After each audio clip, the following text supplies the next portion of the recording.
KTV के अंदर एक लड़की मैनेजर के पास आई और दावा किया कि एक ग्राहक बदला ले रहा है। मैनेजर और फोरमैन जांच करने गए और झांग कियान और उसके साथियों को पकड़ लिया। इस बीच शराब के नशे में धुत दूसरे भाई ने महिला मैनेजर को छेड़ना शुरू कर दिया, जिससे फोरमैन को भी जवाब देना पड़ा। सबसे बड़े भाई ने मामला शांत करने के लिए शराब खत्म करके जाने की पेशकश की, लेकिन फोरमैन उसे परेशान करता रहा, जिसके कारण दूसरे भाई ने उसका हाथ काट दिया। इस बीच डोंगे की नींद खुली और उसने अपना फोन चेक किया तो पाया कि उसमें उसके आदमियों की मिस्ड कॉल्स थे। ये थोड़ा अजीब था, इसलिए वो कमरे से बाहर निकला और सीधे मामले की जांच में लग गया। मैनेजर से पूछताछ करने के बाद उसे निगरानी फुटेज में 3 खूंखार जानवर दिखाई दिए, लेकिन फुटेज धुंधली थी और उनकी पहचान स्पष्ट नहीं थी। वो बस इतना बता सका कि उन्हें तस्करी करके लाया गया था। डोंगे ने हाल ही में तस्करों की जांच के लिए ये शुआई गिरोह के नेता की मदद ली। 2 मुखबिरों के जरिए उसे पता चला कि वाइपर गैंग के नेता की पिछले दिन हत्या कर दी गई थी और उसके शरीर के टुकड़े टुकड़े कर दिए गए थे। एक ही रात में डोंगे के अधिकार क्षेत्र में 2 हत्याएं हुई, जिससे वो हतप्रभ रह गया। वाइपर गैंग के इलाके पर कब्जा करने के बाद झांग कियान असंतुष्ट लग रहा था। फिर वो इलाके के लिए लड़ने के लिए ये शुआई गैंग के आर्केड में गया। ये शुआई गैंग का नेता गुस्से में आया, लेकिन झांग कियान ने उसे चुप करा दिया, जिससे उसकी सांस फूल गई। आर्केड ने अंततः आत्मसमर्पण कर दिया। वापस लौटने पर झांग कियान ने वाइपर गैंग के दूसरे नंबर के नेता को भर्ती किया, लेकिन उसके मातहतों ने उसे केवल कुछ सिक्के दिए और उसकी पत्नी को भी अपने कब्जे में ले लिया। वो अपने गुस्से को दबाकर लड़ने के लिए निकल पड़ा। ये शुआई गैंग का नेता भी यूं ही हार मानने वाला नहीं था। उसने पलटवार किया और कैसीनो और आर्केड को तहस नहस कर दिया। जब तक दूसरे और तीसरे भाई पहुंचे, तब तक स्थिति बहुत खराब हो चुकी थी। उन्होंने ये शुआई गिरोह से हिसाब बराबर करने की योजना बनाई, लेकिन वे इस बात से अनजान थे कि ये शुआई गिरोह ने पहले ही गली में घात लगाकर उन दोनों को दोनों तरफ से घेर लिया था। लड़ाई शुरू हो गई।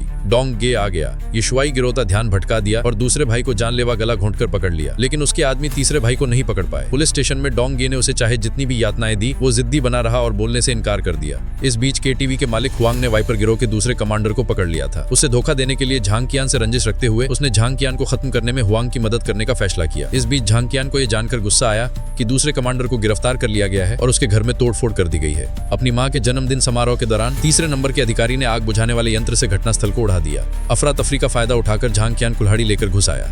वो झांग कियान का कोई मुकाबला नहीं कर सकता था और उसे तुरंत ढेर कर दिया गया, जिससे उसे एक और हत्या का दोषी पाया गया। ये घटना सुर्खियों में आ गई और इस अराजक हत्या का सार्वजनिक रूप से खुलासा हो गया। उच्च अधिकारी नाराज हुए और उन्होंने मामले को किसी अन्य जांच के लिए स्थानांतरित करने की योजना बनाई। इसलिए डोंगे ने उनसे वादा किया कि अगर 10 दिनों में मामला नहीं सुलझा तो वो घर जाकर सब्जियों का अचार बनाएगा। उसने एक वादा किया था और वो उसे निभाएगा, भले ही इसके लिए उसे घुटने टेकने पड़े। उसने लोगों को संगठित करना शुरू कर दिया। जनता की मदद से डोंगे ने गिरोह के 26 सदस्यों की पहचान की।